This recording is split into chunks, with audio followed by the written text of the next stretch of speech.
message. I have a message.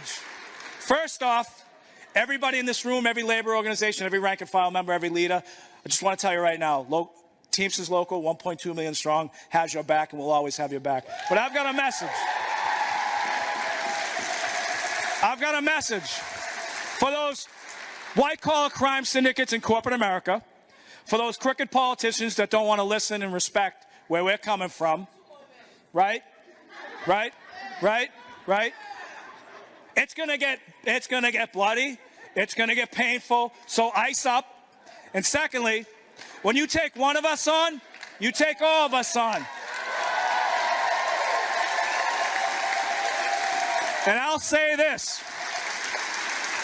When you come to the fight with organized labor, if you are corporate America and you want to take us on, or you're a crooked, corruptible politician, put your helmets on, buckle your chin straps. It's a full contact sport.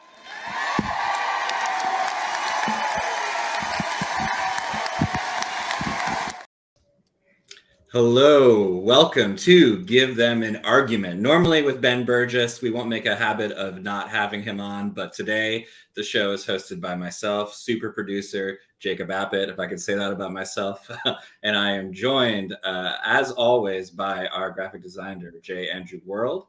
And then below me, we have frequent guest, surprise guest, I don't think we announced this, but R.M. Brown. Welcome to the program. What's up? Can I play a sound really quick? Yeah.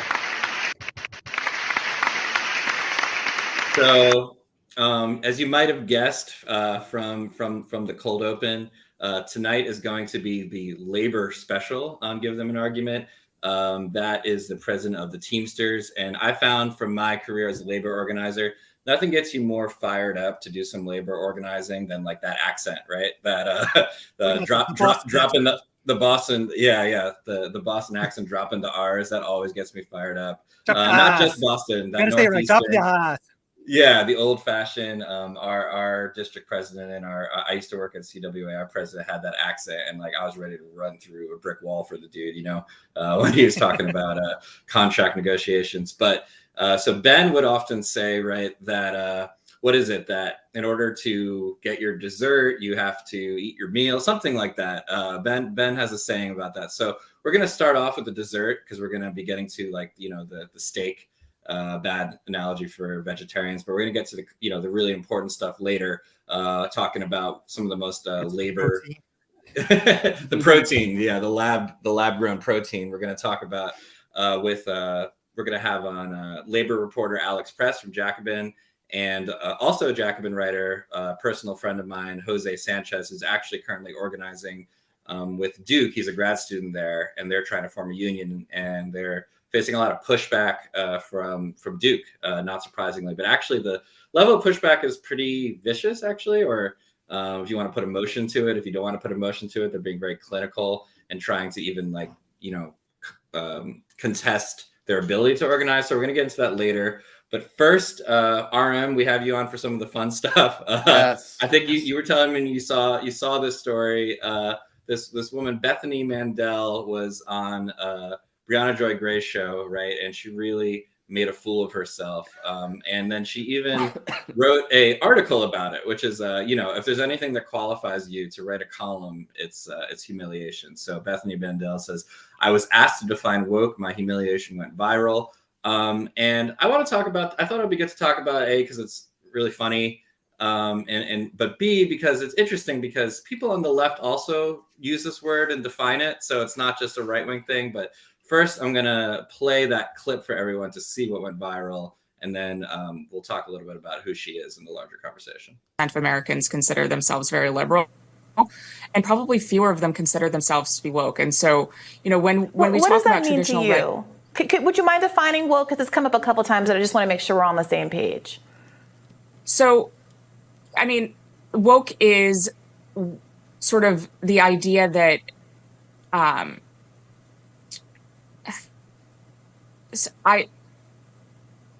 this is going to be one of those moments that goes viral. Woke is something that's very hard to define, and we've spent an entire chapter defining it. It is sort of the understanding that we need to totally reimagine and redo society in order to create hierarchies of oppression. Sorry, it's hard to explain in a 15-second soundbite. Yeah, look, your time. Okay, you wrote a book. To get a book published, you have to go to a publisher and say in like a quick second, like what your book is about. How can you have gotten through that process, written the book, had it published, do nothing but interviews on it, and still not be able to say what it means? Now, RM, you were saying you read some of this book? Is that I read about a third of the book. I downloaded that is more than I would have even expected. That is a valiant. Can you tell effort. who wrote it? I mean, look, I'll be honest, like I feel empathy for this lady because, you know, there's a lot of people watching and in her Newsweek article, she was like, my kid saw me crying after this article. And I'm like, that stuff works on me, you know? But then I started reading this book and I was like, this is the most like demented Cold War, like McCarthy era, crazy fever dream. Like they're trying to take your kids stuff that I think I've ever read. Like it is one of the most like intensely reactionary books I've ever read. Like it's a scary book, like really. But I think the part of the reason she couldn't define it is because the book is just so like backward and obviously nonsense.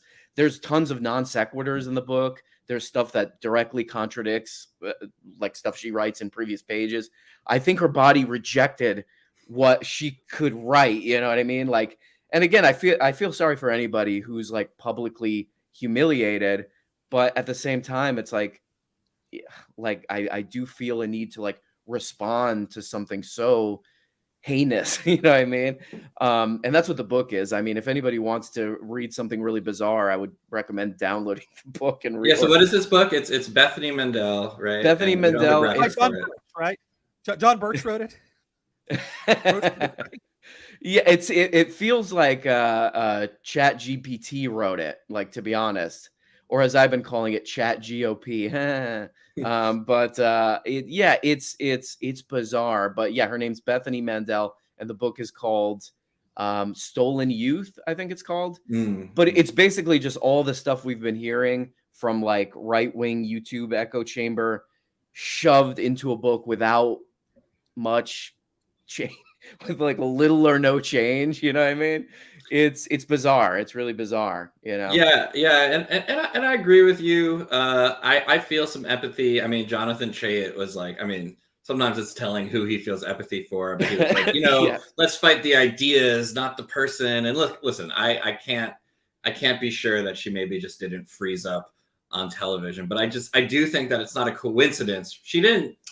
Right. It's like of all the things she could have frozen up about. Oh, yeah. Because right before this happened, I don't have it in the clip. She's talking pretty fluidly and eloquently, I think, or maybe not eloquently, but fluidly. Right. She has she has no problem. And I actually should have included that. Yeah. She's stringing together sentences. So I don't think it's a coincidence, right, that this vacant container word is what she struggled with. Right. Absolutely. Yeah. I think that's why the moment went so viral, because it encapsulates that thing of like, you just been thrown. I mean, they used woke to try to explain the banking crisis. Yes.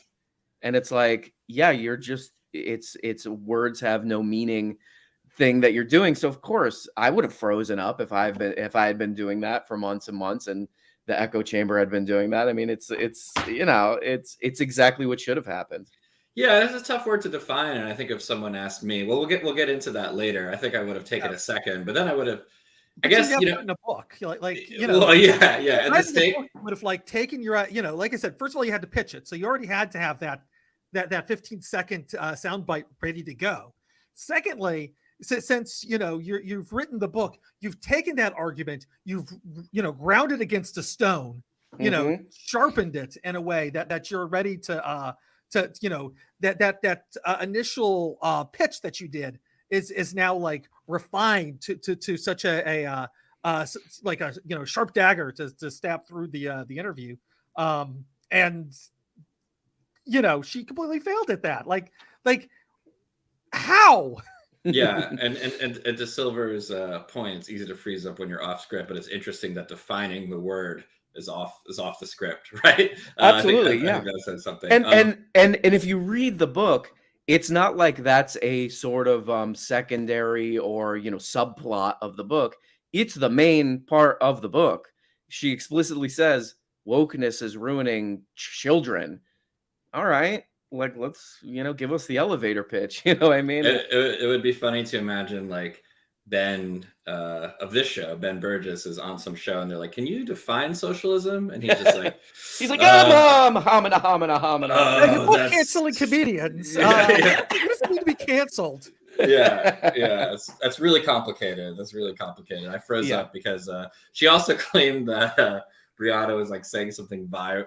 That I think is, I gotta say, I know it's like it's a little like goofy to say, but I find that obviously very like backstabby, but also very funny in a weird way. It's like it's Brianna Joy Gray's fault because she was saying that kids are stupid before. No, and I don't love pylons, but people have really been, going through her Twitter, and there's just so many tweets excoriating service workers, her nannies. Yeah.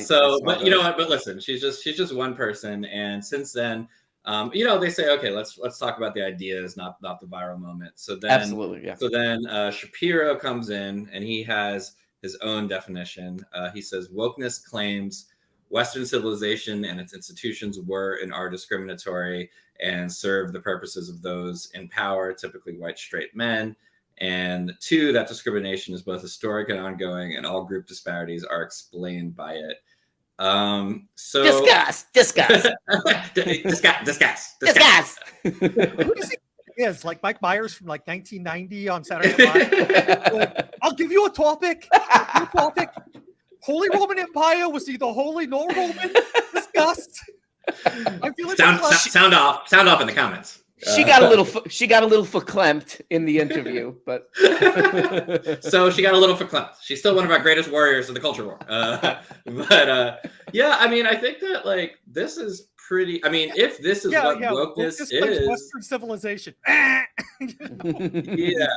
Yeah. I mean, this is not so bad, right? Until he gets to, and this is, I'm not the first to point this out. When he gets to all group disparities are explained by it. It's like you can do so much bullshit just by saying all, right? It's right. Like, it's such a dumb straw person. Yeah, that's where the bad faith stuff starts to kick in. I don't know. The Western civilization part seems kind of suspicious to me.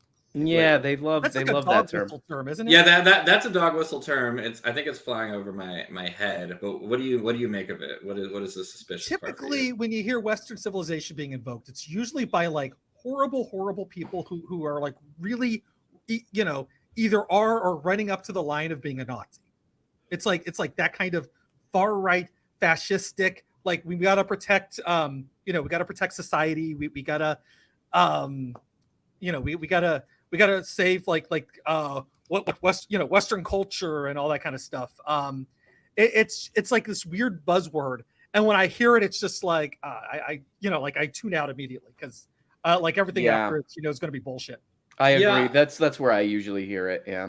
Yeah, and I'm not really sure if most people mean just Western civilization. I think maybe some argument. I think it probably between like the decline of Western civilization part 1 and 2, which are great films. The metal years, maybe Ben Shapiro's talking about the metal years. I don't know. Yeah, those are great movies. By the way, I've been meaning to rewatch those. I haven't seen them in a good time, but I remember loving those movies. We got to do a watch party for the decline of Western civilization. Absolutely.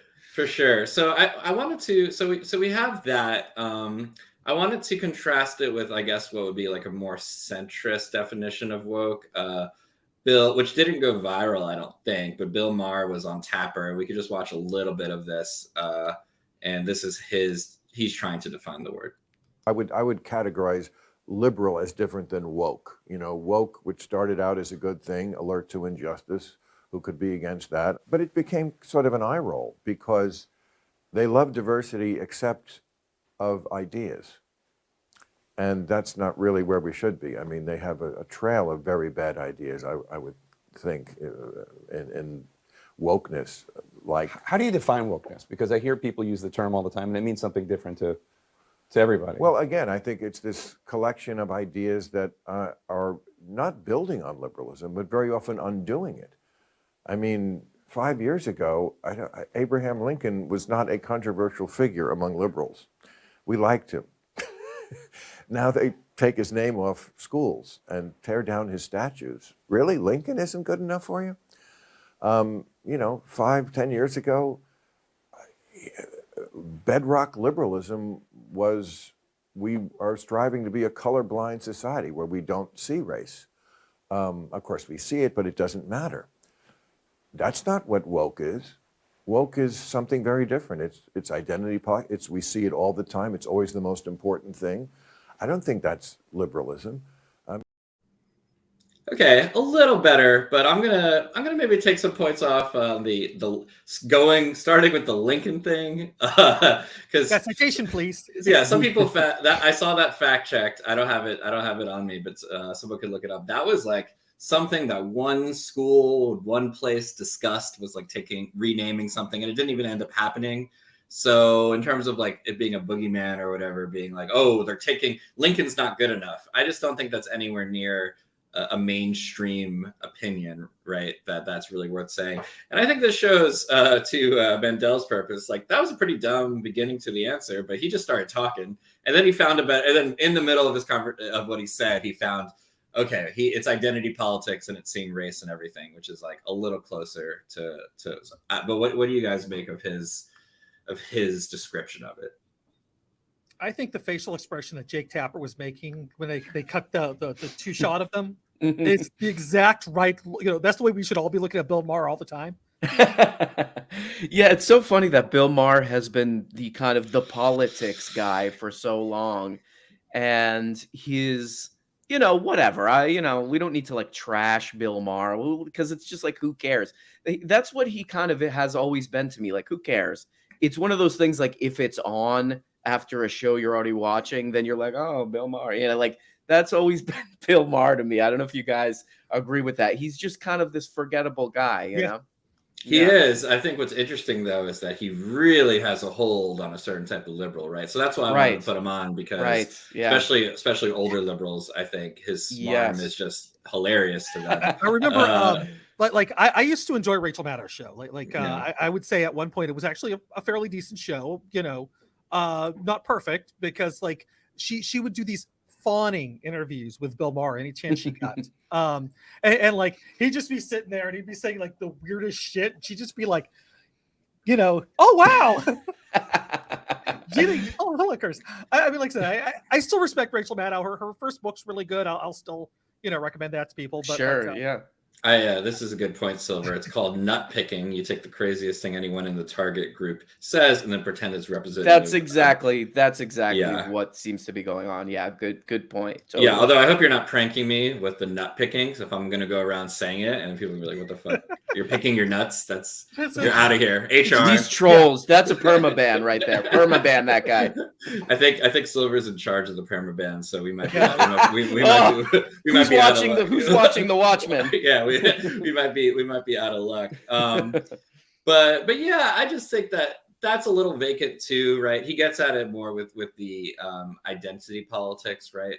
Sure, yeah. But then the thing is that people on the left use this term, and most of us many of us have used the term just casually, right? Like it means something, right? And Zizek, who's been on this show many times, wrote an article called "Wokeness is Here to Stay" for Compact. That's a good eight. Yeah. So I read it. Arm, you read it too, right? Yeah. He didn't.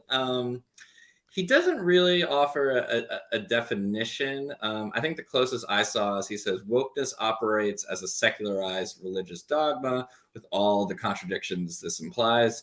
John McWhorter, a Black critic of racial wokeness, has enumerated some of them in his recent book, Woke Racism. You must strive eternally to understand the experience of Black people. You can never understand what it is to be Black. And if you think you do, you're racist. Show interest in multiculturalism, do not culturally appropriate. Maybe not so woke to say a Black critic of wokeism, but so what is that article about though, RM? Maybe it's a little fresher in your mind. It's about just like, it's a little bit about, and I think it got some heat for being about like the puberty blocker controversy, right? But he's basically decrying capitalistic or like, capitalism's wokeness, right, and how that's used. But yeah, what would you say that was about? I think he kind of towards the end, he gets into like more reasonable territory. I think the thing that people that have a problem with it are that he does, and I'll totally admit, as a life, or whatever, longtime Zizek fan, the beginning, he absolutely definitely falls into the trap of like reinforcing a lot of the stuff that he's claiming is a culture war distraction. I mean, that's the easy way to put it. We don't need to get all Zizek about it. We could just say, look, a lot of the focus on culture war issues is the distraction from like economic realities and all that. That'd be like the easy way to put it, But in the beginning, he falls for all the transgender panic stuff that the right wing does. He falls for it. And yeah, he's mentioning John McWhorter, who's made a career out of that kind of stuff. John McWhorter, I don't know, just as a person, he seems like a less offensive figure than like a Ben Shapiro or whatever. But yeah, that's pretty much the whole beginning of that article, is him kind of falling for these culture war issues. And then toward the end, he's like, by the way, putting culture war, making this culture war panic is a distraction. It's like, well, okay, was the beginning like satire or something? That's the way I right. And like, what do you think people are going to discuss? Maybe he's exactly. What are people going to exactly discuss? Who's going to be most excited by this article? But what do we make of the definition? I guess he's saying a secular. He doesn't. It's not quite a definition, right? But like, what do you think his definition of? He's saying it's a secular religious dogma. I mean, you could really say that like anything is a secular religion. Being a fan of like, I don't know, the Marvel universe could be. I mean, it's kind of meaningless. Like being a rock and roll guy is a secular religion. It doesn't mean anything. I mean, it's like I would say probably Ben Shapiro's definition is more coherent, in that regard. And he's not necessarily, he never says here's the definition, but I thought right. But I thought that was interesting. Side note, my dad, if there's any secular religious rock and rollers, he is one of them. He always talks about how that drive-in bass turned him on to he's born in 1941, so like he really remembers the moment. He's like, absolutely. That came on, that changed my life, so when Dylan went electric, that made me so mad. Like that kind of stuff feels religious. I mean, you might have been going on about Buddy Holly and the Crickets. Right. When Yes. Dylan went electric, my dad was a family man with a job. Yeah, exactly. Who just didn't give a shit. He didn't care at that point. Yeah. But I think it's interesting. In terms of like how a lot of people will use woke. Obviously, there's this definition I've heard of where it goes back to African Americans using it, like all the way going back to the 30s. And that's worth noting, right? That it's this appropriated term. Yep. But on the other hand, sometimes I think people go a little too hard on that, where they're like, well, this is what it means. But we all know that words change meanings. Right? Absolutely. Yeah. So in terms of what it means now, I guess I take it, if I've ever used it, I think I've meant either just like, what is the de facto opinion that liberals are supposed to have on an opinion, right? And then I think I'm probably using it as a catch-all for the most toxic aspects of liberal culture, right? Which we could maybe name them, which is like being super dogmatic, not, what Bill Maher said, which is not allowing for diversity of thought, making everything about, or too many things about identity politics.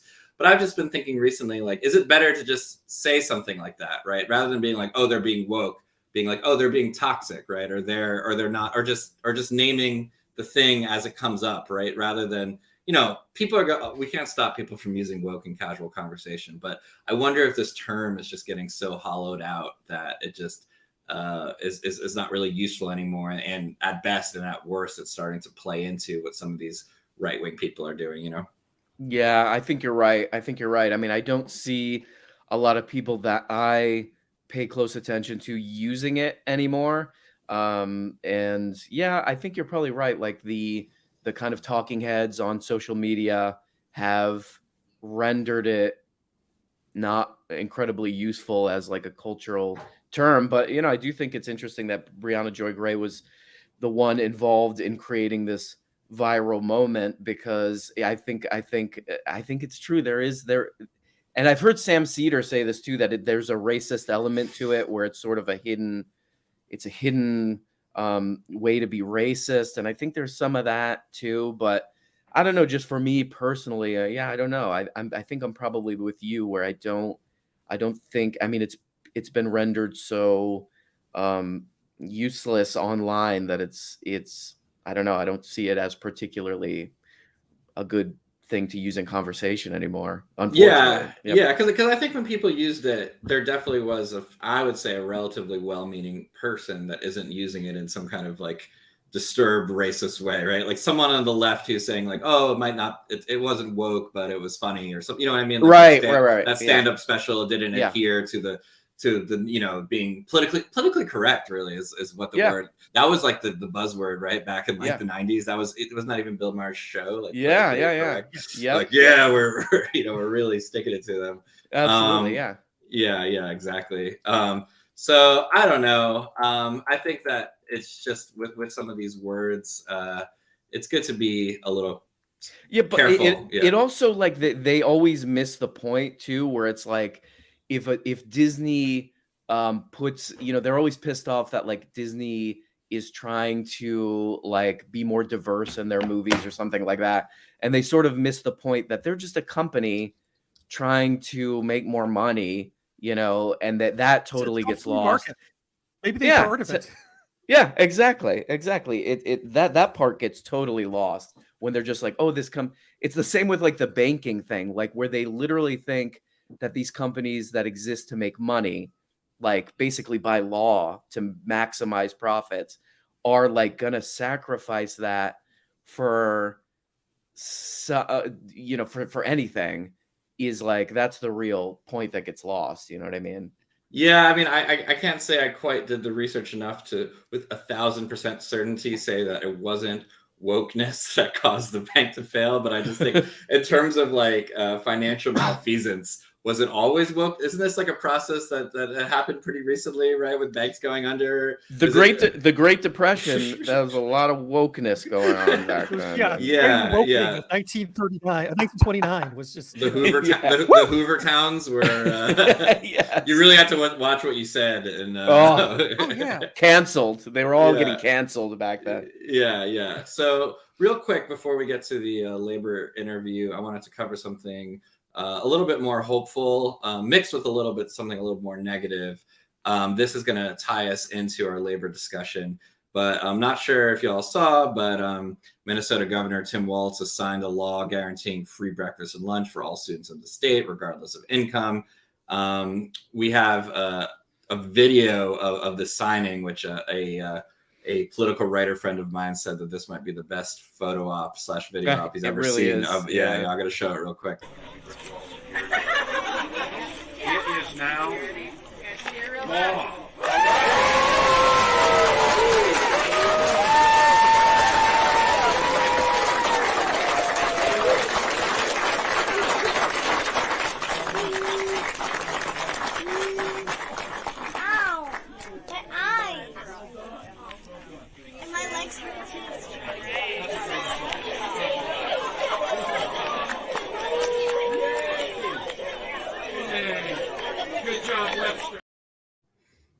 Yeah. So, I think I was watching that, sitting on the couch next to my girlfriend. She's like, "Are you crying? Like, what's going on? Is everything okay?" And like, just like tears streaming down my face. He looks like fucking Santa Claus, right? I was gonna say, I think those kids think he's Santa or something. Yeah. But it's, you know, it can be good politics. And just real quick, and this is where we're getting into some of the labor stuff, because RM, you said you've been following a bit some of the efforts to roll back child labor laws, right? Which is pretty frightening. And Huckabee Sanders, the Arkansas governor, just all around excellent person. She signed a measure rolling back child labor protections. The bill eliminates a requirement that the state verify the age of children under 16 before companies can hire them. I just think it's funny, you know, that's the picture NBC used. There's really no good justification for me. It's like, it was just a document that like protected the kids. It wasn't like she's making it easier for children to be exploited. I don't know if you had a different take on it, RM. I don't know. You're very pro child labor. No, I'm kidding. But like, I didn't see child labor. Yeah, it didn't seem like there was a lot of nuance there. But this is the picture that. Fingers. Yeah. This is the picture they should have used, which is look at that kid on the right. Look at the kids. This is just a really bad photo op, right? of seeing that, you know, that child does not yearn for the mines. I don't think. I mean, maybe that's, you know, maybe we're not going to have that immediately, but I think there was recently a factory that got busted, right, for having children working there. Something you've been following a bit, right? Some of the immigrant children too, if I remember correctly. Oh yeah, that's a huge. It was horrifying. I mean, one thing that I was talking about in the last video that I did is like, it's some of the worst stuff that you can read about, like the history of child labor in the United States. It's so awful. Like it really is like one of the most awful. And there's lots of documentation about it. I've been reading, you know, I did a kind of like a little book report on this book called Injustices by Ian Millhiser, I think his name is. And he goes on like on and on this whole chapter about child labor. And it's so horrifying. And I mean, to be kind of like taking any step back into that direction it should just be like so off it should be like so disgusting to everybody that it's like not even talked about. You know what I mean? So yeah, to me, it's shocking that this is even a thing. And yeah, I love that kid too. I didn't notice that kid on the right in that photo op. He kind of looks like he just got off of a terrible day at work or something, you know? Yeah, he's complaining about the old ball and chain, and got to go home and demand his dinner be ready on the table already. He's going to happy hour. Yeah, it's actually very, very frightening. But that is some of the context for what's going on with labor laws in this country. That's the context that we're going to be having this conversation. So we're going to get to the labor segment. RM, thanks so much for stepping in, helping us out while Ben is not here. I believe Ben will be here next week, everybody, if you're just joining us. But it seems like you guys don't even need him. I mean, this is great. You guys are doing great. Yeah. Yeah, especially when we have RM around. But yeah, we're going to get to that labor segment. Thank you so much, RM. Yeah, have a good day, guys. Talk to you later. Yeah, see you soon. Thanks again. All right. So now for our segment first, we're going to bring on Alex Press, and we're going to bring on José Sanchez. How are you all doing tonight? I'm good. Thanks for having me. Good. Yeah. Thank you. Did you all see that the child labor stuff that's going on with Huckabee Sanders? I don't know if you had any thoughts on that, but that's I don't even know how they have the gall to do that kind of thing and think it's not going to backfire. It's pretty ridiculous. Yeah, I mean, I think you guys covered it pretty what's there to say other than it shouldn't be easier to employ a child. Yeah. You would think. So thanks for coming on. I want to cover a few of the biggest labor stories going on right now, but I'm really excited to have particularly José on. José and I, we do go way back. We met actually at Murphy Institute Labor School. Is that what it's called, José? I don't know. The Murphy, it's like the School of Urban Labor Studies now. Yeah. So we both were learning to be organizers there. So José has a long history in the labor movement, but right now you are a grad student, right, in history at Duke. Yeah. And you're involved with an organizing effort. And Alex, you also wrote about this recently for Jacobin. That Duke University is trying to turn back time on graduate workers. So real quick, Alex, could you, and then we'll get to José from the inside, but could you maybe like set the scene on some of your reporting there and what's going on with the graduate students that are trying to organize? Yeah, sure. And I'm sure José probably knows this stuff way better than I do, given that it's his union. But so, in 2016, there was a ruling that dealt with Columbia University's grad students. And it said, it overturned an old ruling that had denied grad students were workers and had the right to unionize at private universities, right? That's who's governed by the NLRB. So this ruling in 2016 said, no, they are workers. They have the right to unionize through the NLRB like anyone else. And that started off this wave that probably a lot of people who are watching this are familiar with, of there's all kinds of grad unions, it feels like, either forming or striking. And that really came from that 2016 ruling. Duke has now announced, in response to Jose's union, sort of announcing that they are moving towards majority support and have filed for an election with the NLRB. Duke has said, you know what, we actually don't think you're workers. We want to challenge that ruling, and we have much respect for the circumstances of Columbia University. Maybe those students are workers, but not ours.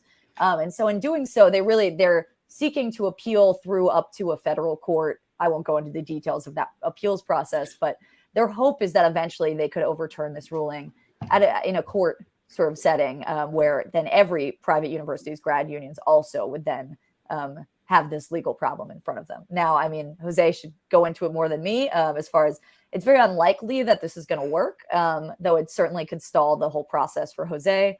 But really, it's a sign of like intransigence on the part of Duke that I think is very significant for everyone, not just the people who work there. Yeah. So at a certain point, I do want to go back and talk a little bit more about how this union drive came together, Jose. But can you speak to a little bit about how you heard that Duke was going to be fighting it this way, whether that was a surprise, whether that's something you all expected, that they were going to fight this hard, and like what the organizing team's reaction is to all this? Yeah, so I'm a first year.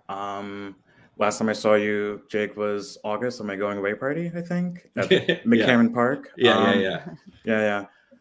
So I am still trying to get to know everybody and just learn from the veterans who are still on campus, still on the organizer committee with me. I'm the rep for the history department.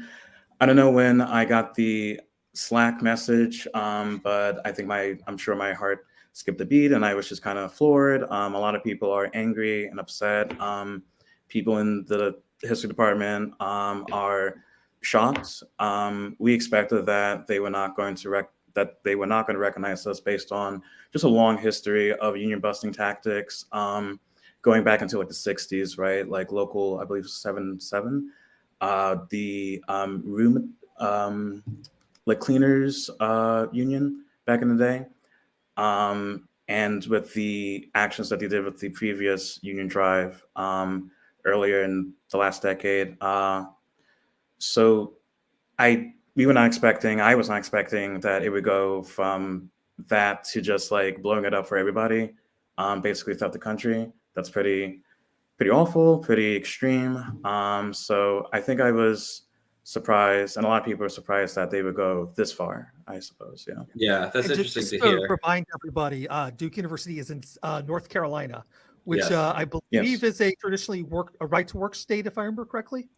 It is the second lowest unionization rate. I think the worst is South Carolina. So the Carolinas historically have been pretty awful to unions. And my North friends Carolina's from North Carolina are always 2.2%. like South Carolina's our stupid younger brother. We can make fun of him, but nobody else can. So that makes perfect sense. Like a even worse, like more conservative sort of state, more anti-union state. Yeah. So first of all, maybe throw to Alex if there's some context we can get here. Does this differ a lot from there's been this wave, right, of organizing? Maybe we could touch upon some of the places that have been organizing, and have their administrations reacted differently? Have they tried anything like this? Yeah, I mean, this is an outlier. I think people should understand that no university wants a grad union. No employer wants a union. I mean, universities, people I think who don't cover this stuff or follow it that closely think like, well, these are progressive institutions. No, I mean, first and foremost, they run on cheap labor. And that you see that when a union drive starts. That said, no private university has threatened this in these past few years. So there have been definite sort of digging in your heels, and definitely no one encouraging any kind of union election. Grad unions often ask for voluntary recognition first. They say, can't you we have a majority here, let's just voluntarily recognize it, not go through this really arduous process at the National Labor Relations Board. Very few universities say okay to that, but they don't fight it this hard, right? So Duke is definitely, I think, an outlier here. And for reasons that you just talked about. I mean, part of it is North Carolina's unionization rate is 2.8%. You know, they've all but defeated unions in North Carolina, and Duke is very much a product of that, much more than it's a product of any kind of professed progressivism or anything like that. So I would just say, you know, just on a personal note, I helped start the grad union at Northeastern University in 2016. And Northeastern fought tooth and nail too, and is still fighting, but never did this, right? It never actually announced an intention to sort of challenge at the legal level the right to organize. And so, yeah, I mean, Duke did this in 2017 when its grad students filed for an NLRB election. The regional board threw out that challenge, but the union ultimately lost that election, which is why they're doing it again right now. So that's the broader context, I would say. Okay, yeah, that's definitely helpful. And I think to give a little context to what you're talking about with the voluntary recognition, right, which is that legally, once you have over 50% of your unit signed, right, they could just say, okay, clearly this is what you want democratically. We could just recognize your union. Normally, what almost every employer will say, although there are some exceptions, is, oh, okay, that's great, you want a union, but actually, let's just have a vote to make sure that the people's will is heard. Right. And that's usually when they bring in expensive union busters to try to convince you, manipulate you into thinking that's not what you want. So yeah, I mean, Jose, I know that you said that you're first year, but so is this really how they kickstarted their campaign, or was there any other kind of anti-union campaign going on before this, would you say? It was quiet. Yeah. If I can remember accurately. Yeah. I mean, like a day or two before we started in September, they increased all the stipends, like the floor, to 38 grand. And what else? They gave us like a bonus earlier last year, stuff like that. And we just like kept on after we launched the campaign. And that month, it was still hot outside and all that. I was fresh, new. And, people doing lab walks, going through the biomedical, like all the sciences, basically, the hospitals or hospital adjacent buildings, stuff like that. But yeah, it was kind of quiet. I suspected, just based on like precedent, that they would eventually come out against the union. Yet again, I think this is pretty unprecedented and just pretty cruel, awful. I mean, are they hoping that, like, I don't know, like a DeSantis appointee blows everything up for like unions across the country should Biden lose? I mean, it's like a delay tactic, and to sort of just, I mean, this is a university that's worth like over $12 billion. And, on a personal note, I've had to like go to a pantry before twice. And there's a pantry on campus, and like I'm hearing from all people in all departments problems with feeding themselves, housing themselves, moving further and further away from campus, and having to pay to be to park and such. So it's just it's just cruel what they're doing. Yeah, I think did I answer your question? Sorry. Yeah, it did. It's cruel, unusual. Heard it here first from Jose, but I think it's but it's interesting to note, right? So Columbia was 2016, right? So that means that so the NLRB, which is the National Labor Relations Board, for people who don't know, they are the people who adjudicate this kind of stuff. That's usually appointed by the president, or always appointed by the president, right? So one of the few, I think a lot of us say when we're saying like, oh, should I hold my nose and pick a Democrat? This is actually one of the few places, right, where it kind of matters, right? And I'm guessing in 2016, I don't know, even if Trump was president, I'm not sure the timing there, but it still would have been a holdover of a lot of Obama's people, right, in the NLRB. So I'm wondering if that, to what Jose said, if they're like hoping that DeSantis or Trump wins, are they hoping that like they can get a different ruling, or do you think this is more just a stalling tactic? I mean, I think the answer is either of those things. Like the best hope would be they'd have like a DeSantis or a Trump appointee or something great. But really, I think it's important for people to know that like stalling in itself is very significant. Union organizers know this, that generally you bleed support the minute you go public until you vote, right? Because that's when the employer, who has all the advantage as far as contacting workers, the union has union organizers have so much trouble getting in touch with people. Meanwhile, your boss can just contact you directly.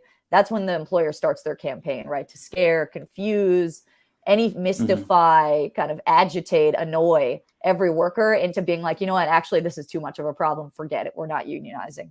So if Duke can stall that, gives them more time to work on that process, that's a win for them too. So either of those outcomes, I think, would explain why they would do this.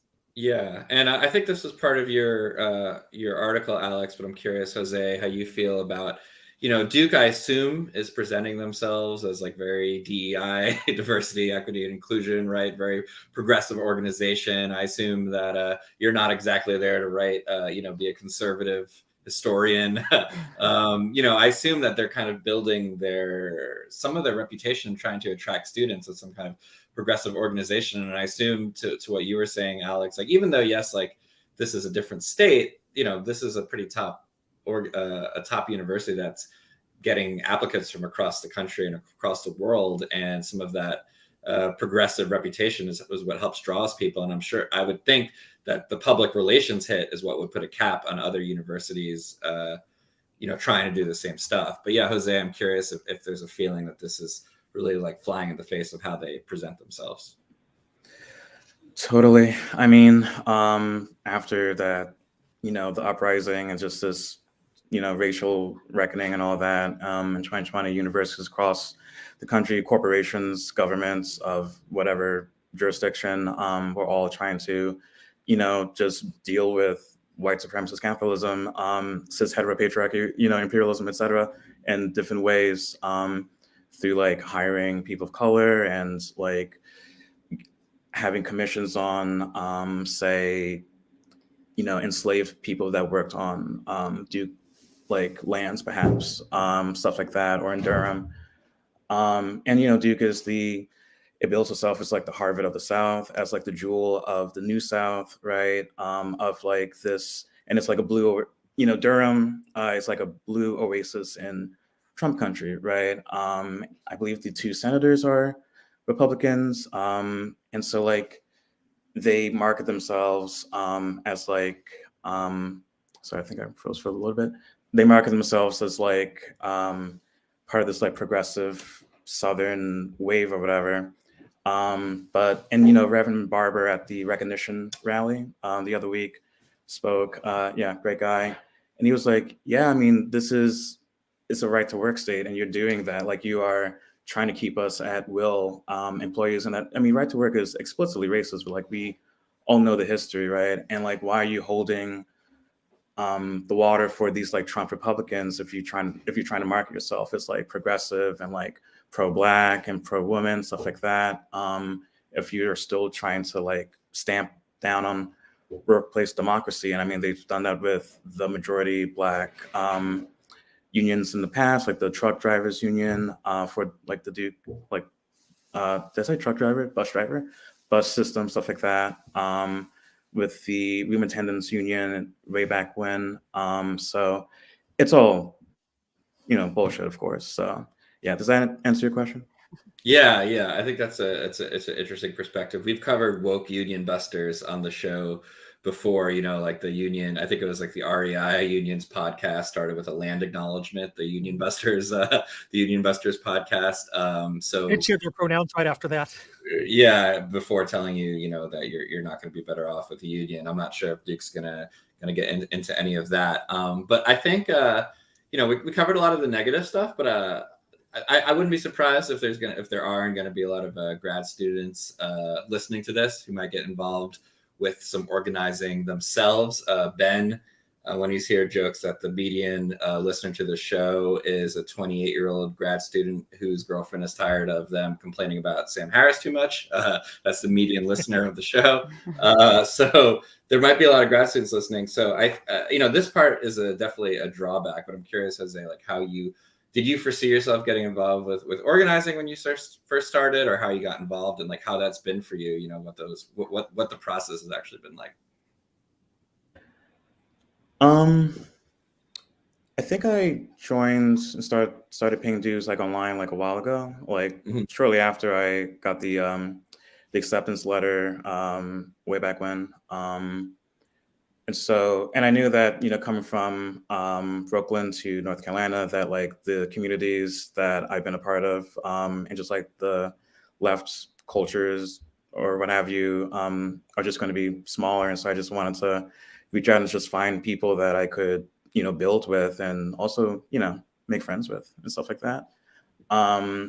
First year PhD blues, all that new space, what have you. And so I just kind of felt like I had a duty to help people, I guess, or to like make some sort of impact in this community, this town in the South. It just seemed kind of second nature. I mean, you know, we met through the union semester program. I interned for CWA on Sand Islands, the South Shore, long ass commute, right, from Crown Heights to there, as you remember.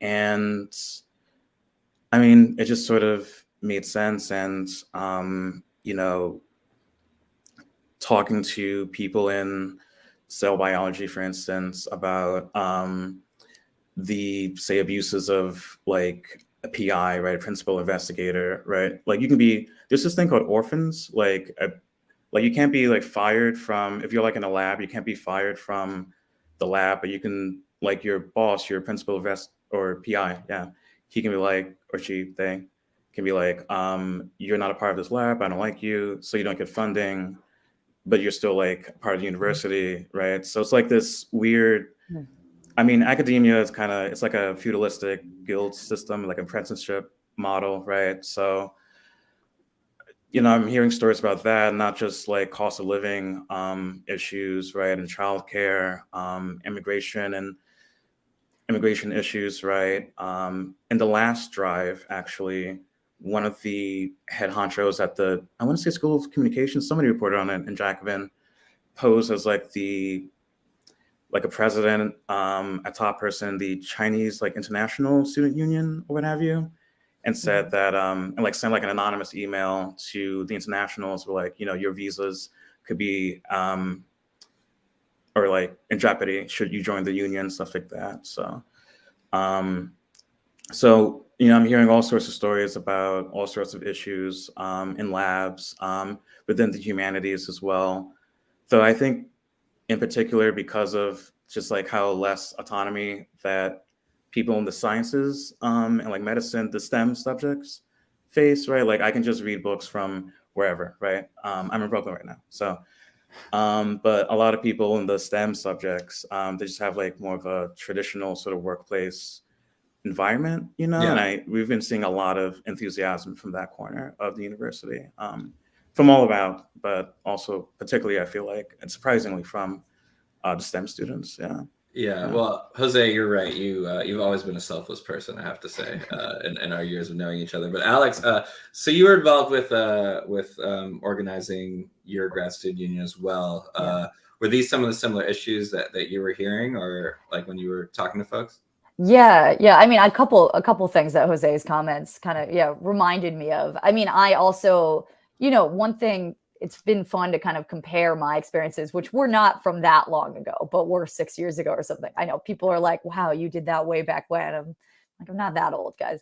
But yes, you know, I'll recount to them, because right now, you know, even though the sort of the feeling of this moment at Duke might seem a little grim, right? That they're going out against their grad students so hard. I mean, really, to me, it's shockingly optimistic, the wave that grad students are experiencing right now. You know, like I think it was Princeton, they dropped cards, right? Which means, you know, that's when they start signing people up to join the union. They kind of publicly start doing this. They got over 1,000 signatures within like 1 or 2 days. I mean, this is lightning speed. The enthusiasm grad students have for unionizing is unprecedented, right? I mean, that's why we have this thing going on at Duke right now, is that there is a feeling that people are ready and that the enthusiasm's there. I tried to get the numbers on this, and it's like 40 something thousand grad students have joined new grad unions in the past like year and a half. I mean, it's crazy. So that was what I was reminded of, that how tedious the going door to door through the labs, through offices was in 2016, 2017, which isn't to say we didn't get support or that it wasn't. I mean, it changed my life, that experience of actually having to win new people over, but it was a time consuming experience. And so I think one thing I sort of think of as different is that the numbers are growing much more quickly than they were when I was doing that back in 2017. But as far as the issues, yes, I mean, of course, money is a big issue for grad students, especially I was in Boston, you know, very expensive city, and we were getting paid like $19,000 a year. It was really nuts. But it was the same. I so distinctly remember one conversation, maybe because it was probably my first or second session of going from lab to lab, kind of talking to people about the union. One woman who was in a STEM, she was in a lab in the hard sciences. She started talking to me about her PI and the fact that he was sexually harassing her. And that I believe she started crying in this conversation. She hadn't told anyone who worked in her lab about this. And she was saying, you know, because the structure of these hard sciences, she felt like there was nowhere she could go, right? She couldn't talk to anyone about it. If she raised the issue to him directly, who knows what kind of retaliation there would be. And for her, that was, you know, she had a job.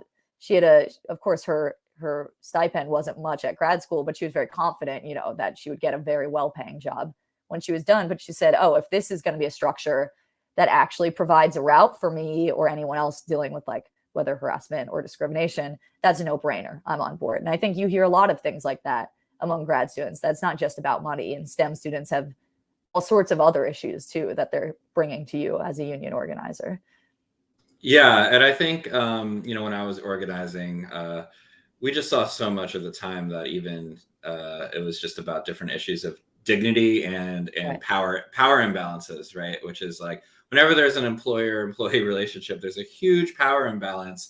So even if you think, oh, things are great right now, first of all, in capitalism, we see, you know, usually you're going to see think the working conditions could get worse, and second of all, you know, there's still reasons that you want to join together in solidarity with your coworkers in case there's like that kind of power imbalance, which really leads me to, you know, stories like that are really sad to hear. But what kind of argument are they making when they're like, this is not a worker? You know what I mean? Like you're being paid and you're doing a job and they need you. So I mean, what kind of argument are they even trying to make there? Maybe first, Jose, like, is there any perspective you could get on what they're trying to say? Like, is there any world in which you're not a worker? Yeah, I think the email from the other week, I guess it was like 2 weeks ago at this point. Yeah, it was that we are getting an experience, that it's not a job. This came from a provost or whatever the hell who is making like six figures. I believe like over $500,000, over 600,000, I want to say. Meanwhile, like I struggle to pay rent, you know, like it's totally absurd. You know, Coach K, Duke is a big basketball school. I don't pay attention to that, but like he gets like millions of dollars, right?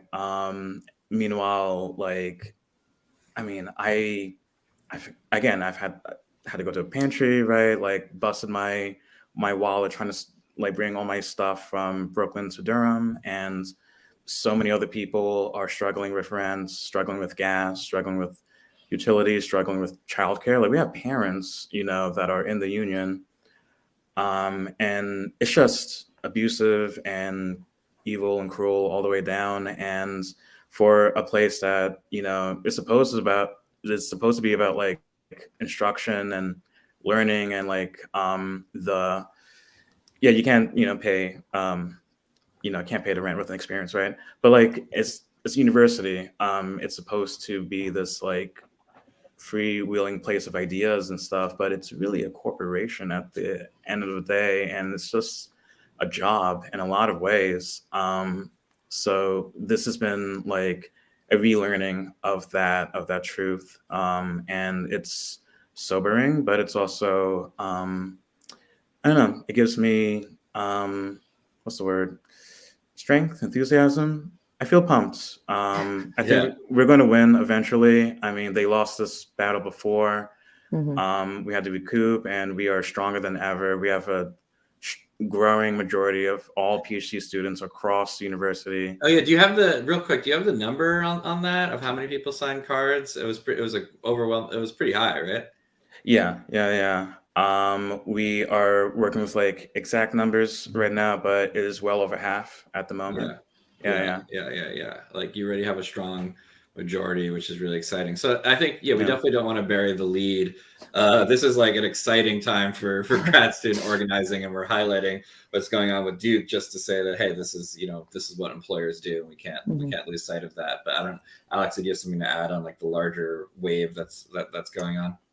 No, I mean, I just for the sake of time, I mean, as I said, the numbers are gigantic, and it's not just grad students. This is also all kinds of faculty, adjuncts.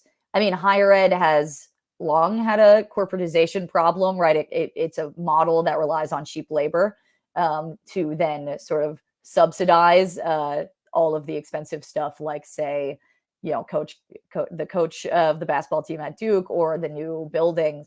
I mean, all of that is part and parcel on ensuring that students' tuition goes to that rather than to Jose.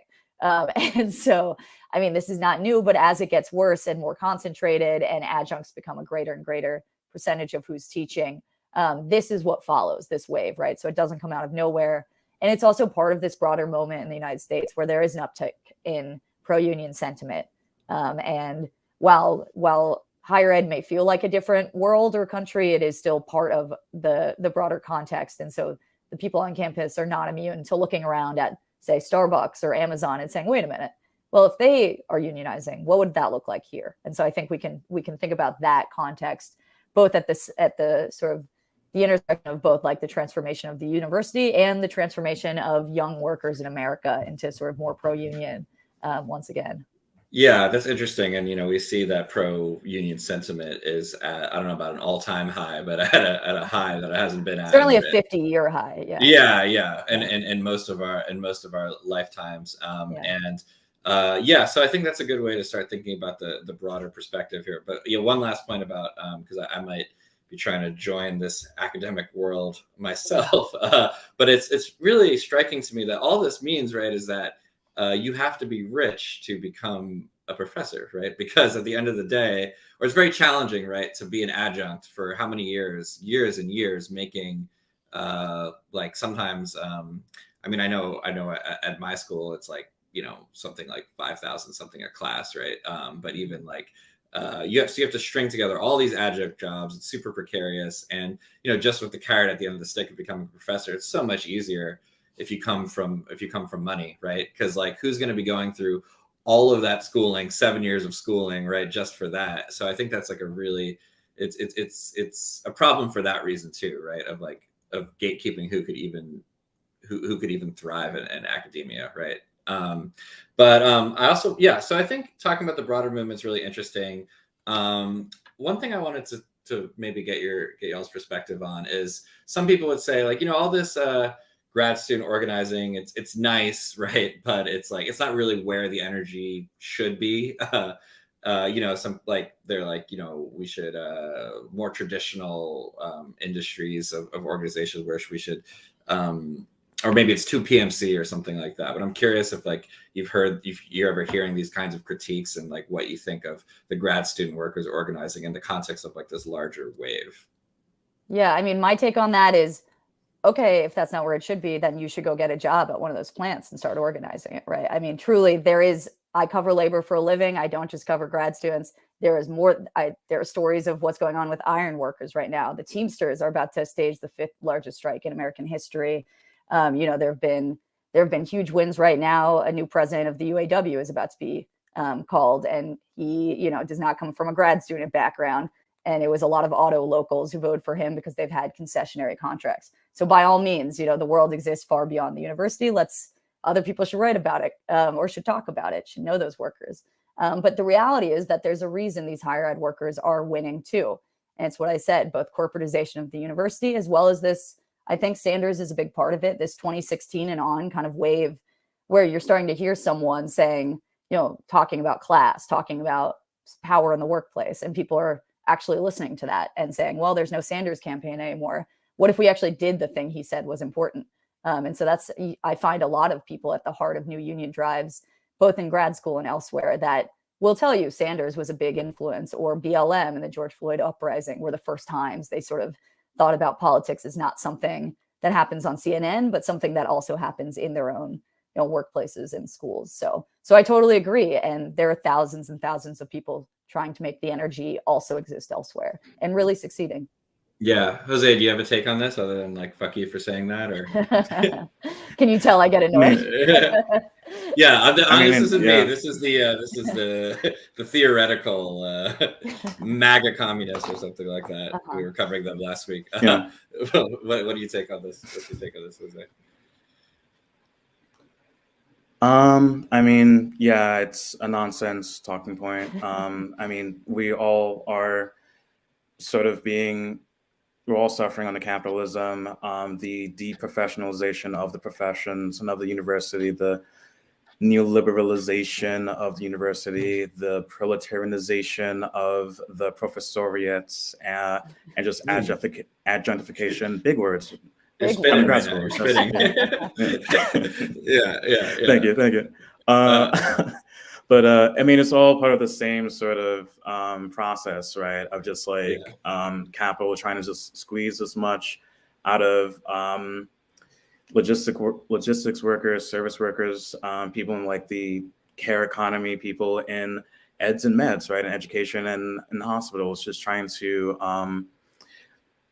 take as much as possible out of them and give them as little as they can survive on, and take as many rights and autonomy from academic workers and all workers in general.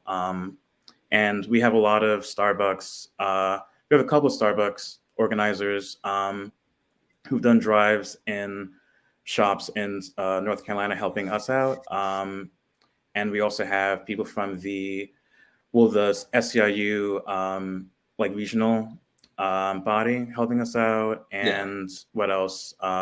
The press, Duke University Press, those union people are helping us out as well. So there is this sense of commonality as workers, because we're all workers, even if we're of the so-called PMC. And it's a beautiful thing to see. Yeah.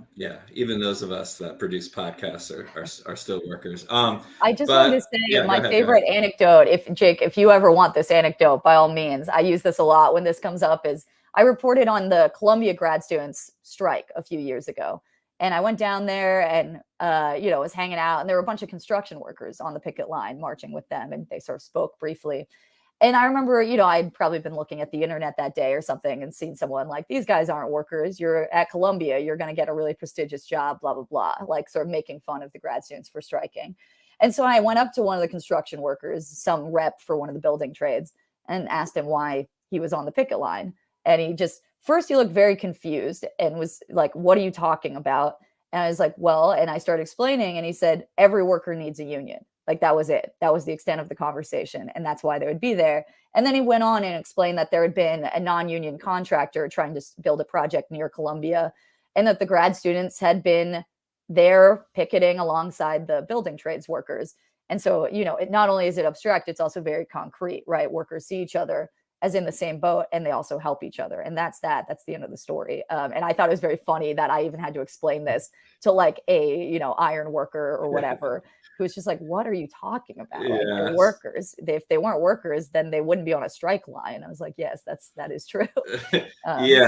Maybe some people who seldom touch grass, yes. maybe, or concrete. But it's for sure interesting that you mentioned that. I think that we want to cover for sure too some of the other stories that you were mentioning too, some of the biggest labor stories. Jose, I know that you are super familiar with what's going on in Duke, but I want to keep you here for a little bit because you're also a labor man about town, knows what's going on with all this stuff. Because one thing you just mentioned, right, is what's going on with the Teamsters, right, where they might be preparing for a strike.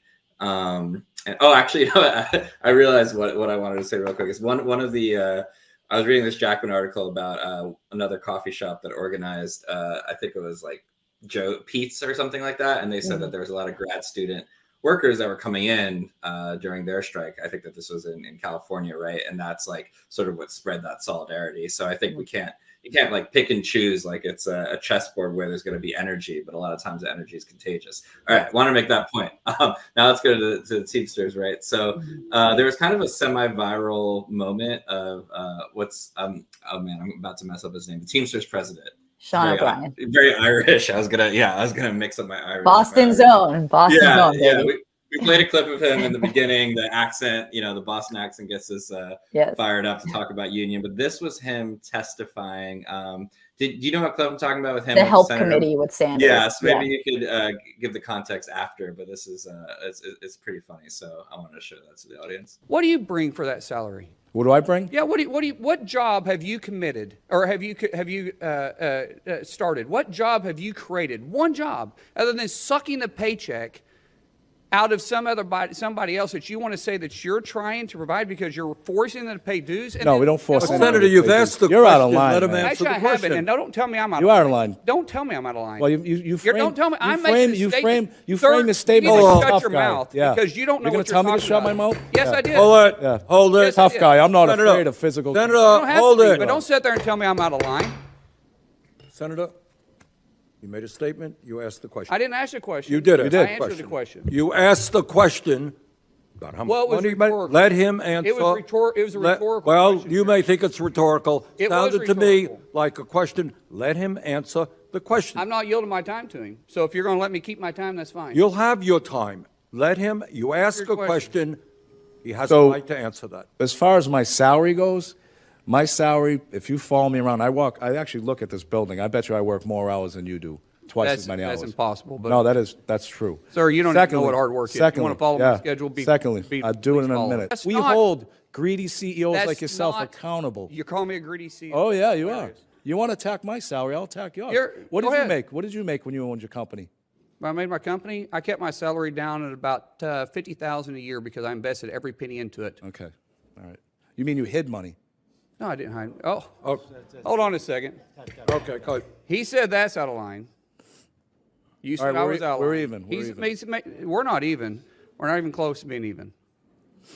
You think it's smart? You think you're funny? No, you're not. You think you're funny. No, I never said. Did I You smile? frame Did I laugh? your opening Hold statement. on. Let's. You frame your opening right. statement No, saying you're a tough Senator, guy. continue. This- Senator, please This is continue your behavior, statements. but sir, this is. I think it's great that you're doing this because Me too. this shows their behavior on how they try to come in and No, I- unionize a shop. No, it's and they just- say about intimidation, and it's not about intimidation. This it's may not the show your employees behavior support. here. But stay on the issue, please.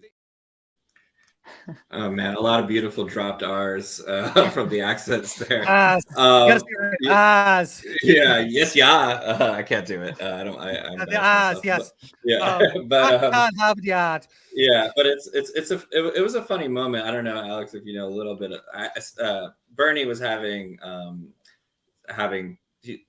people testify, right? I don't really know that much about the context. I don't actually know the context that well myself, other than Yeah. this guy, that senator also had real problems with unions running when he was running his own companies. And that is where this animosity comes from, if is one way you would like to put it. But yeah, Sanders has been having people in. He famously has finally subpoenaed basically Howard Schultz to come testify as well. He was about to subpoena, and I think the day before Schultz said, okay, fine, I'll do it. And so technically he didn't get subpoenaed. But yeah, Sanders now as the chair of that committee has been staging some class drama. I think that certainly doesn't hurt. And Sean is a firebrand. I mean, he's from Charlestown, this very working class community north of Boston. That is where the local Charlestown. Yeah. And I mean, when I first met Sean, I've lived in Boston for 7 years, and the first thing we did was the Celtics had lost the NBA finals the night before, so we talked about that, and then we just started comparing neighborhoods we'd lived in Boston. And I mean, he's for better or worse. I think there are pros and cons to having a big Boston guy in charge, but certainly charming, and does make you want to kind of cheer for whoever he's arguing, cheer for him over anyone. Yeah, he has that mischievousness there, which I think that he's having fun while the other guy Mullen comes across a little whiny. I saw someone post too that like, you know, that guy, he's like, I built my company from the ground up. I think he started with a lot of money from his parents. You know, it's the typical bullshit. But yeah, so you mentioned reports were much higher than what he was saying that he was actually earned. Yeah. So you're hiding it. That was really funny. But yeah. So I saw, so I wanted to bring up that you recently did a really in-depth article about this, Alex, inside the Teamsters preparations for a UPS strike. It's a really great article. People should check out. Subhead this summer could see 350,000 UPS workers walk off the job. Be the largest strike of the 21st century, and people are gearing up for it. I think what's really interesting about that article. I do want to interrupt real quickly because go ahead. The talks, they're last minute talks that might fail, where we're going to have a massive strike in LA with the teachers union. So LA Times right now, hope is fading. Last minute talks will avert LAUSD strike on Tuesday. So that might come up more imminently. So for sure. Yes, definitely more imminently. That is Tuesday. This would be August 1st. But tomorrow versus August 1st. But what's interesting though, I think that, you know, me coming into the labor movement didn't think so much about internal union politics, right? So what you get into in that article, Alex, is what's really interesting about this guy, right? He really kind of straddles both lines of sort of being along with like the Jimmy Hoffa side, right, of the Teamsters past, but now he's teamed up with TDU. I was wondering if you talk a little bit about just like, you know, briefly, I know we don't have that much time, but like about the fight within the Teamsters and what he represents, because I think it's interesting. Sure, yeah, and I'll try not to go too long because I find this endlessly fascinating. So, you know, unions, anyone who's been anywhere near a union knows that, you know, just like any workplace, you and your coworkers don't all agree with each other. Unions are not some, you know, homogenous institution. There are factions, there are sometimes caucuses, there are communists, and there are conservatives. There are Hoffas, and there are kind of, you know, the rank and file militant. And so that has been playing out for a long time in the Teamsters. You know, they have this very long running caucus called TDU, Teamsters for a Democratic Union, that formed really at the height of, you know, when we're talking about like mobbed up unionism with the Teamsters. You know, this is Hoffa as the president, and it's very corrupt and it's very violent. And that's when TDU forms to sort of push for you know, reforms and more democracy within the union. Now, without going into all of the intervening decades of history, what kind of ends up happening in this most recent election is that Hoffa Jr., who was the president, you know, things finally came to a head on this last UPS contract, which was very bad. It was it was a weak contract with tiers that are dividing the union, sure to basically destroy the union. And the membership voted it down, which is really difficult and took a lot of organizing to get people to vote down a contract. And Hoffa Jr. made use of a sort of loophole in the Teamsters Constitution to push this over. So he imposed this contract. And that was pretty much it for Hoffa. So Sean O'Brien had been a Hoffa guy for a long time, loyal lieutenant of Hoffa Jr. But he'd been negotiating that UPS contract. He'd been set to negotiate it and said, one, he started having kind of like more radical rank and file people. He wanted them in the room for bargaining. Hoffa Jr. didn't like this. And then eventually, you know, he ends up breaking with Hoffa Jr. over this contract. You know, everybody says, that's it. He betrayed us. And Sean ends up saying, you know what, I'm running against him now, or whoever he picks to, you know, be his successor. Because at that point, you know, Hoffa Jr. was in his 70s. People didn't think he would run again. And Sean, you know, is no TDU member. He's not a socialist. You know, he's a militant, something maybe some of us often like use as the same words. Not the case in the Teamsters, for sure. You can be like a diehard union guy who's ready to strike the boss, who's ready to fight a scab on a picket line, and yet you don't like the radicals in your union. So Sean, you know, does come from that background of having problems with the left in the Teamsters. But he's agreed to an alliance, and so did TDU, where they would all work together to actually win a different future for the union. And that's what happened. So that's where we are now. And that's what that article details, is kind of what does it look like when all the different currents within a union that want something better kind of team up and start working together to pull something really gigantic off, which is what this strike would be. Yeah, yeah. And it's interesting, right? Because, like, you know, obviously it's not a full TDU slate that's in charge right now, but it still owes so much to the progressive folks in the union organizing, right? Like, this is the fact that he's in charge now can be seen as a partial victory for them, right? Yeah, right. I mean, it's an alliance and they really do need each other. I mean, I think Sean is very clear about that. He says it to me in the piece, but certainly he'll say it publicly all the time. That while there might be tensions or whatever behind the scenes, really they are all on the same page right now, which is they need to win a contract that undoes the problems with the last one. And that can only happen by having, you know, the sort of the militants and the radicals and everyone going forward and trying to pull this strike off. Yeah. So you spent some time with him. Did you feel like you got a sense of him as a person, or I guess you're not surprised to see him, you know, publicly almost threatening to fight a senator? I am not surprised. No, I mean, the morning I meet him, he had already come from a picket line just outside of Chicago, which is where we were meeting at the Labor Notes conference this past summer. So I meet Sean in his hotel lobby at maybe 9 a.m., but he's been up since 4 because he went out to be on a picket line that Teamsters were striking in outside of I think a beverage manufacturer. And I think Sean said something to me like, we brought it Boston style, you know, and just grinning the way he grins in that video as well. And I asked him, you know, and what does that mean, Sean? And he says, well, we made the cops earn their money. You know, we kept it tight. They didn't let scabs through is what he really means, that they scared them off and fill in the blanks of what that might look like. And he says, you know, I think there's a quote in the piece where he says, yeah, I had fun. That was fun. I'd rather do that stuff than sit on my fat ass in Washington. And so, you know, that is Sean's style. And you know, to his credit, he has been largely following through. He hasn't walked back his rhetoric from the campaign around striking UPS or organizing Amazon or any of the other things that are kind of on people's minds in his union. But that said, you know, a union president is only as good as his rank and file make him be. And so really it's the goal is that everybody at the sort of building level at UPS would be ready to go. And Sean has their back if and when it comes to a strike. Yeah. So what are some of these preparations look like? Are there like strike authorization cards that people are signing? Because you know, a lot of work goes into a strike, which I think people don't necessarily realize. There's a lot of organizing. You do what I think is called structure test, right? You want to make sure that you don't call a strike or you don't have a vote and it's like 2% and you look weak, right? So there's a lot of work going on behind the scenes, right? Just in case they want to, and it's looking like they might, right?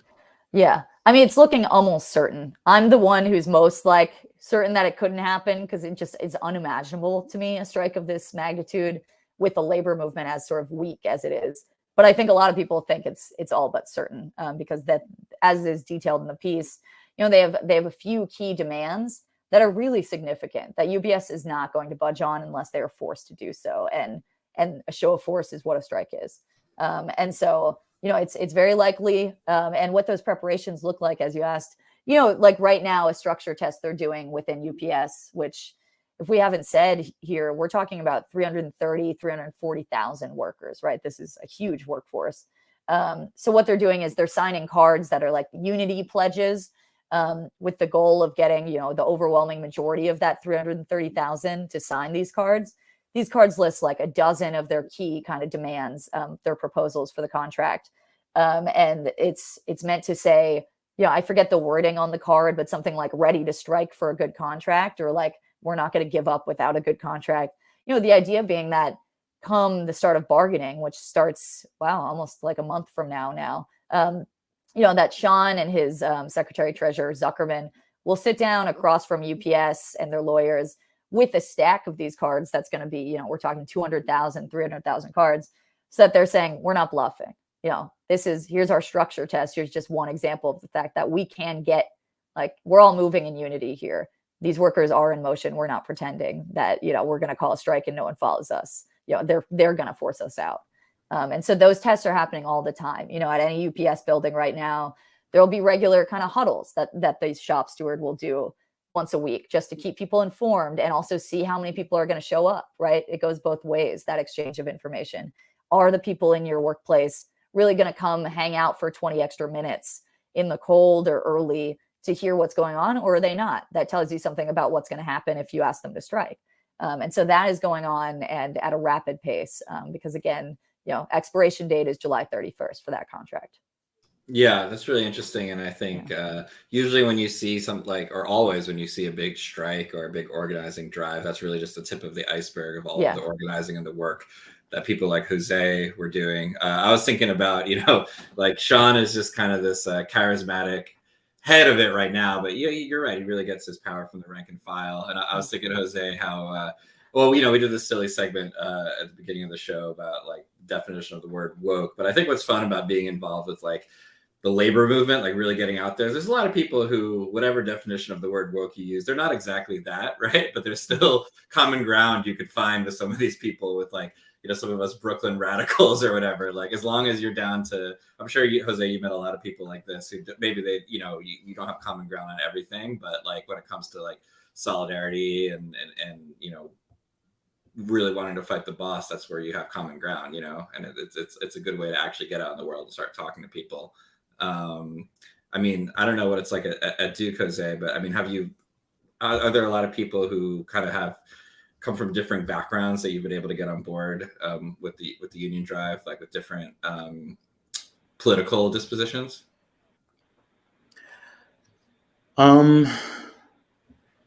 Yes. I mean, in the history department, we're all, more or less Marxists. So, maybe not as, the differences, politically speaking, ideologically speaking, are not as stark as, say, when I was, when we were at Union Semester working with the Staten Island dudes, and they were all dudes, for CWA on the South Shore of all places, in Great Kills. And let's see, I would say perhaps people in the divinity school or the business school, perhaps, or mathematics, statistics, are not taking classes with Frederick Jameson, perhaps, and may not be as explicitly left than, say, people in the history department or the English or literature departments. Yeah, of course, we all deal with rents and childcare and just any number of issues. And we're all coming from like all over the world, all over the country, people from China, India, all over Europe, Australia, all over Africa, Latin America, the North, the South, the Midwest, the West. So it's, like any other sort of organizing drive or any sort of union organizing, it's about finding some sort of commonality across political and ideological differences, across differences of department and what have you, and sometimes there's this idea, this myth that STEM students don't get along with humanities students, and they, like, what are you guys doing? Just reading books about Lukács and all that, Foucault, and I love them both, but like, I'm not getting that at all. I'm getting like so many of the most active people on the organizing committee are people from biology, people from English, people from the medical sciences, engineering, ecology. I mean, it's just, a beautiful thing to see. And yeah. Yeah. Does that answer your question?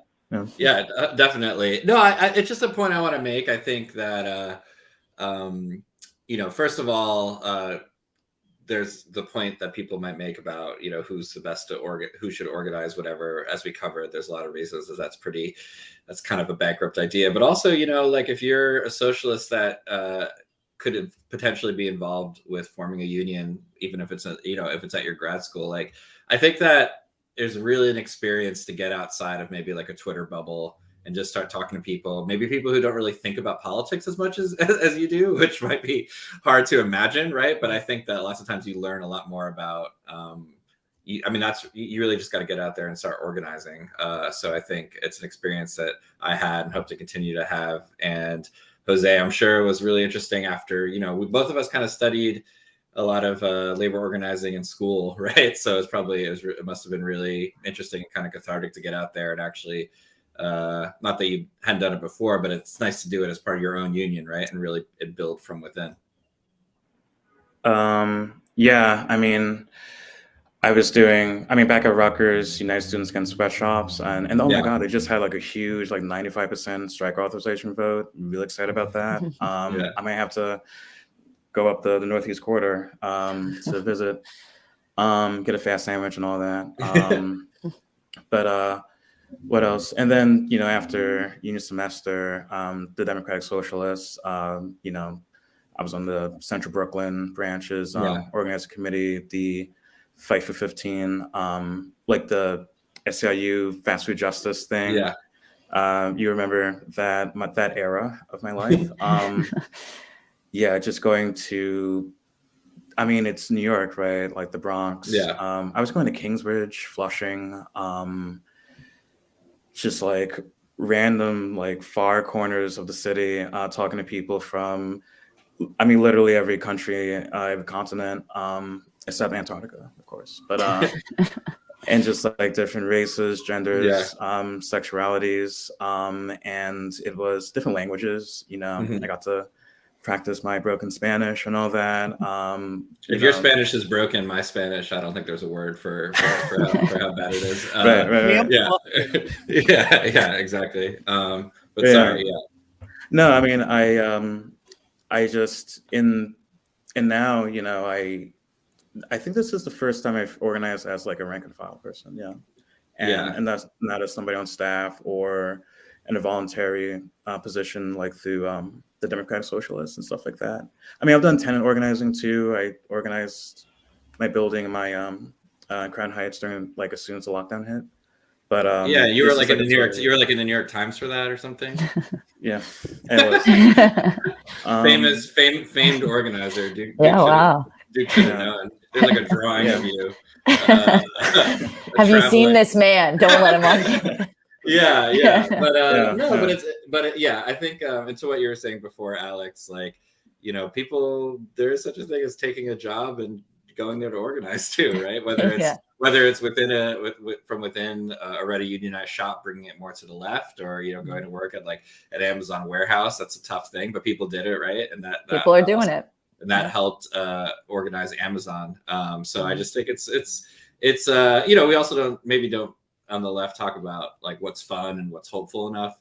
So I think, Jose, to your point, like you're also just looking for friends, right? You're looking for like-minded people. It doesn't all have to be dour, and it's actually a really great experience. So I want to be mindful of everyone's time. So we should definitely wrap up. Another article to check out by Alex is that strikes were significantly up last year. So that's another really important context, right? We're really in a really big time for labor. There's really we didn't talk that much about Starbucks. We touched upon it, right? But there's a lot of, is there anything else you think that we didn't mention that real quick you would want to kind of plug as like things that people should keep an eye on in terms of labor stories right now? I would just say, I think I mentioned it in passing, but the UAW is about to, there's some votes being challenged right now, but the UAW almost certainly has elected a new leader, a new president, this guy, Sean Fain, and kicked out the incumbent caucus, which has run that union for like 80 years. I mean, it is as significant as Sean O'Brien winning in the Teamsters, which also was shocking and only recently happened. I mean, these are, they're not what they once were, but the UAW and the Teamsters are both still we're talking members at the level of above 1 million. And so this is, for anyone who's like, I don't care about grad students, well, first of all, a lot of grad students are in the UAW, but okay, these are the auto workers and the truck drivers and the UPSers, and these two union wins are things that you will see much more writing about in the next year, but certainly you're going to see it all over your, social feeds and stuff as soon as UAW, finalizes that contested ballot election. And that's huge. It really is huge. I mean, it's, we'll see what happens, but hopefully it's another very positive sign, much like how the kind of transition of power has been in the Teamsters. It'll be very similar at the UAW, hopefully. That's all I would say. But yes, thank you for being mindful of time. I got to hop off and fish writing a story about a different strike. Awesome. Okay, well, thank you both so much for being on. Real quick, Jose also has an article, not quite on the exact same topic, against Afro-pessimism and Jacobin that folks should check out. Maybe we'll have to have him on to talk about that. Andy wanted me to show real quick that he made for Jason from This Is Revolution, an Anglo-pessimism design that he wanted to make sure he saw. Available for t-shirts. Please send me photos of you wearing them because I've not seen them in the wild. But yeah, really appreciate y'all having on. We'll have to have both of you on again. This has been great, and have a great rest of your night. Good night. Thanks for having me. Good night. Thank you. Thank you. All right, awesome, Andy. Thanks for co-piloting that with me. That was I thought that was pretty informative. I think it was. You had that on lock. I didn't have to do much.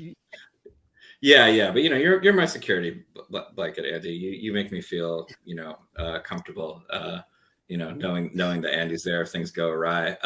So we're definitely going to end a little early. But before we go to the post game, Andy, do you want to talk a little bit about what the patrons could expect on the post game? Pure uncut insanity. Yeah. I've pretty much spent this weekend watching some of the most batshit stuff, and we're not even talking about the Steven Seagal Mike Tyson movie I watched. Yeah. Yeah, so we're gonna talk about some Alex Jones stuff. We're gonna talk about, I think, right, the woman who made a video for Prager, the woman why I who left got the kicked left. out of the knitting circle, who did the video Why I Left the Left, and then got ostracized by the right wingers because she went too fascist for them, because she said that the Jews in the Holocaust had it coming. It gets crazier from there. I mean, yeah, we have a comedian friend of yours, Andy, coming on to join us, right? So that should be a lot of fun. Paul, he is the biggest comedian in Alaska. Doing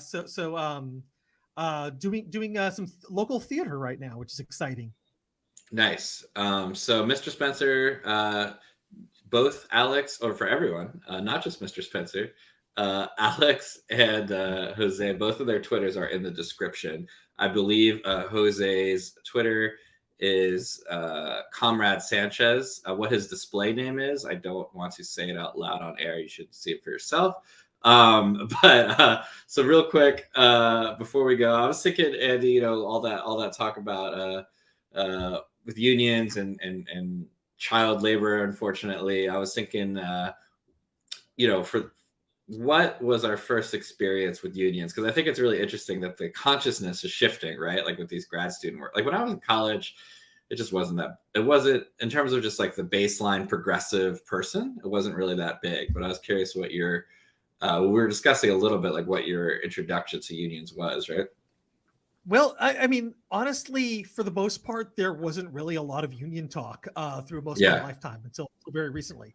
However, I am just old enough. I loved, I grew up watching a lot of TV, and I remember seeing the old union commercial on television with the people singing, always look for the union label. They got like scenes of lakes and rivers and flags flying and eagles soaring. It was quite something. But I think probably the biggest first thing of agitprop I ever really experienced was probably in preschool, watching WKRP, which I absolutely loved, mostly because at the end of every episode it had a kitten meow. So hey, what do you expect? Yeah, so we do have that. Magically, we have that queued up. No, Andy and I were talking before the show. I know WKRP in Cincinnati from a Tribe Called Quest song, which Andy, you Google. I didn't remember. It's called 1 2 Shit, right, with Busta Rhymes, so people could check that out as well while we're on the old content kick. But so this is some kind of union related scene where a child, Andy, first learned about the value of solidarity. Right? Did I set that up right? Yeah. Right, and just so you know, there's Dr. Johnny Fever right there, who is definitely a pot dealer, but they never actually said that in the show. Like this was like low key, like who he is, but he's selling to all these coworkers, and he's talking to Andy Travis, who is the station manager, the PMC of the show. So that's kind of all you really need to know to set this clip up here. Be grateful to me. Give me some money. Well, these things take time. Spoken like a true crypto-fascist puppet of the managerial elite. Travis, I don't know how you can look at yourself in the mirror. Yeah, well, I like looking at myself in the mirror.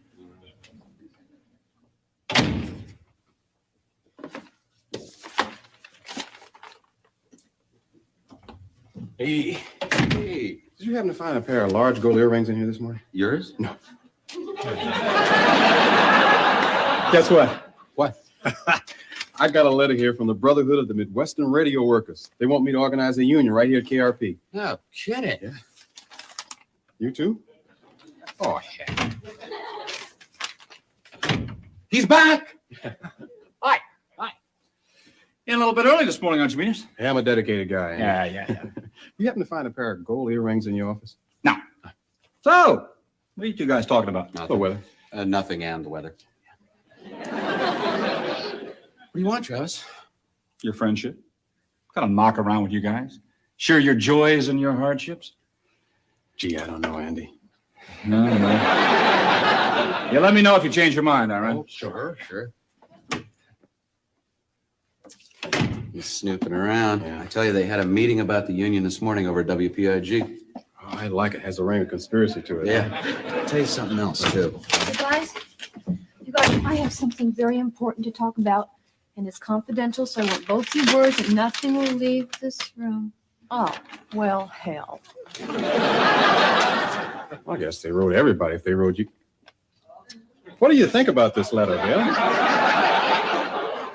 Well, I think the union might be the only way for people around here to get a living wage. What exactly is a living wage? Well, you see, the union has a minimum salary level based on how long you've been in the business. I guess a real old timer could clean up. So always look for the union label. Come on, everybody. When you are buying a coat, dress, or blouse, remember somewhere our union sewing, our wages going to feed the kids. Baby, if you've ever wondered. Yeah, it's such a great theme song too. All timer right there. Yeah, that I love whenever unions are represented in different media. The Deep Space Nine union episode comes to mind definitely. Yes. We should probably do a stream on that sometime. But I think that's a great just to see somebody on Deep Space Nine to go, workers of the world, you have nothing to lose but your chains. Yeah, exactly. But yeah, that was a pretty banging song to end our labor episode on. If you're just joining us, we're going to end a little early tonight. Ben is traveling right now, which is why you don't see him on screen. But we are not going to make GTAA without Ben a habit. But thanks for bearing with us. Hope you've enjoyed some of the shows that we've been putting on without him. He's been very involved in putting them together, and he's excited to come back soon. But yeah, so we're gonna go to the post game after this. We're gonna watch some crazy Alex Jones shit and also some other crazy shit, which is basically on par with the post game. You should definitely. It's a fun time. It's definitely a little drunker than the main show, a little looser. So that's the kind of content you're looking for. Definitely sign up. Obviously, ultimately, it's about supporting this show and Mr. Burgess, his project in general. It really helps. It pays me and Andy's salaries. We're working men too in the podcast circuit. But yeah, that's all I have for the main show. Andy, thanks so much, and I'm queuing you up, Andy. Oh. Left is best. Left is best. Yeah. I don't.